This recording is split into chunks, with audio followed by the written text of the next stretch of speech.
معزز سامعین گرامی قدر، گزشتہ خطبے میں یہاں پہ ہم نے اپنی بات کو ختم کیا تھا کہ رسول اللہ صلی اللہ علیہ وسلم نے اس مچھلی کو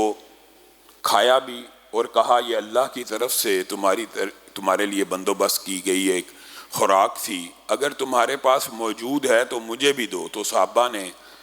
جو اس کو جمع کیا ہوا تھا رسول اللہ کی خدمت میں پیش کیا، تو رسول اللہ صلی اللہ علیہ وسلم نے کھا بھی لی۔ اور یہ تو ویسے بھی رسول اللہ صلی اللہ علیہ وسلم کوئی عمل ایک مرتبہ بھی کریں تو اس کا جواز، اس کا سنت ہونا ثابت ہوتا ہے۔ ہاں یہ بات درست ہے کہ کئی مرتبہ عمل استحباب پہ دلالت کرتا ہے، کئی مرتبہ ایک دفعہ کا عمل واجب ہونے پہ بھی دلالت کر دیتا ہے، کئی دفعہ ایک دفعہ کا عمل فرض ہونے کے اوپر بھی دلالت کرتا ہے، اور ایک دفعہ کا عمل کم از کم جو شرعی مسئلہ فقہی مسئلہ ہے، ایک دفعہ بھی رسول اللہ صلی اللہ علیہ وسلم عمل کریں تو وہ کم از کم جائز ہوتا ہے۔ یہ بات آپ نے سمجھنی ہے، مختلف مراتب ہوتے ہیں۔ ایک دفعہ حج کیا ہے، اس کا یہ مطلب نہیں ہے کہ اجازت ہے، فرض ہو گیا۔ ایک دفعہ کوئی کام کیا مستحب ہو گیا، ایک دفعہ کوئی کام کیا نفل ہو گیا، ایک دفعہ کوئی کام کیا سنت سمجھ کے ساری زندگی اپنایا جا سکتا ہے، اور کئی مرتبہ کچھ کام ایسے ہوتے ہیں جو ایک مرتبہ اس لیے کیے جاتے ہیں تاکہ امت کو اجازت مل جائے، رخصت مل جائے، امت اس کے اوپر عمل کر لے، تو حرج کی بات نہیں۔ اگرچہ یہاں سے مچھلی کا کھانا رسول اللہ کی عمل سے ثابت ہوتا ہے، لیکن آپ کے سامنے گزشتہ خطبے میں یہ بات رکھی تھی کہ دنیا بھر کے منکرین حدیث اگر جمع ہو جائیں تو مچھلی کو، اکیلے مچھلی کو قرآن پاک سے حلال نہیں کر سکتے، بلکہ یہ قرآن پاک کے مخالف ہے۔ کیوں؟ رسول اللہ صلی اللہ علیہ وسلم کی حدیث کے علاوہ قرآن پاک میں واضح طور پہ آیتیں اتری ہیں کہ مردار حرام ہے، مردار حرام ہے، اور لفظ مردار کے ساتھ میتہ کا لفظ ہے، میت کا یا میتہ کا لفظ ہے کہ مردار حرام کر دیا گیا۔ لیکن رسول اللہ صلی اللہ علیہ وسلم کی جو حیثیت ہے وہ شارح کی بھی ہے اور شارع کی بھی ہے۔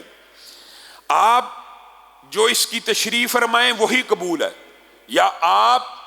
جو مسئلہ بیان کریں وہی حرف آخر ہے۔ تو رسول اللہ صلی اللہ علیہ وسلم کی اس کے علاوہ بھی حدیث موجود ہے، اس عمل کے علاوہ، کہ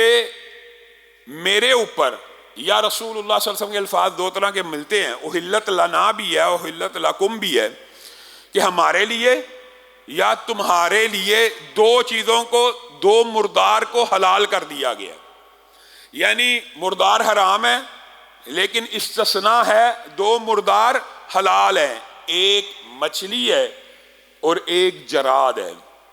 رسول اللہ صلی اللہ علیہ وسلم نے یہ حدیث کہہ کے بھی بیان کی ہے کہ تمہارے لیے دو مردار حلال کر دیے گئے، ایک حوت یعنی مچھلی اور ایک جراد، جراد کہتے ہیں ٹڈی کو۔ اور جو سندھ کے علاقے کے لوگ ہیں،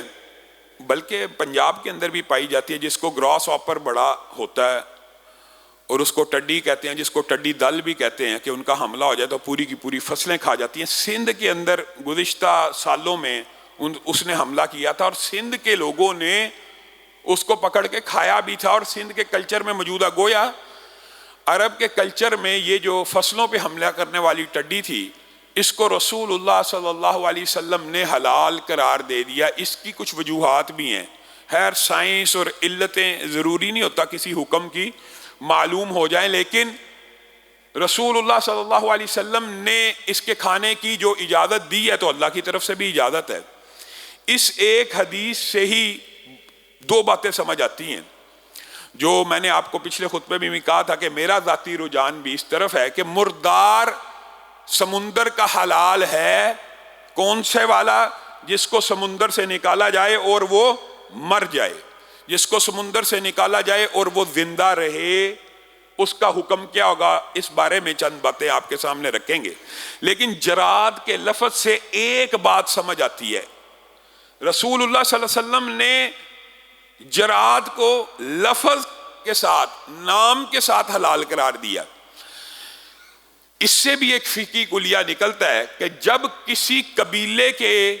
یا کسی کنبے کے یا کسی فیملی کے ایک فرد کا ذکر کر کے یا ایک جنس کا ذکر کر کے حلال قرار دیا جائے تو آٹومیٹیکلی باقی اجناس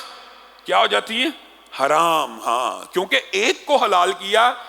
اگر وہ پہلے سے حلال تھی تو حلال نہ کہا جاتا، حلال کہا گیا اس کا مطلب ہے باقی حرام ہے. تو یہاں سے ایک کلیہ یہ بھی نکلتا ہے کہ حشرات الارض جتنے بھی ہیں سارے حرام ہیں. حشرات الارض میں سے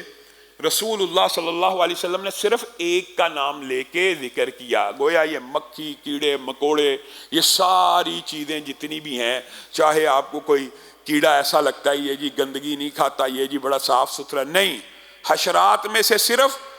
جراد حلال ہے، باقی سارے کے سارے حشرات حرام ہیں. یہ کلیہ ہے. اور البتہ آپ کو پتہ ہے چند استثناء اور چند علماء کا موقف کچھ فرق بھی ہوتا ہے. بعض علماء یہ کہتے ہیں جی خبائث جو ہیں وہی صرف حرام ہے وغیرہ، لیکن راجح موقف یہی ہے کہ حشرات سارے کے سارے حرام ہیں الا جراد کے، اور جراد کے حلال کہنے سے باقی حشرات خود بخود حرام ہو گئے.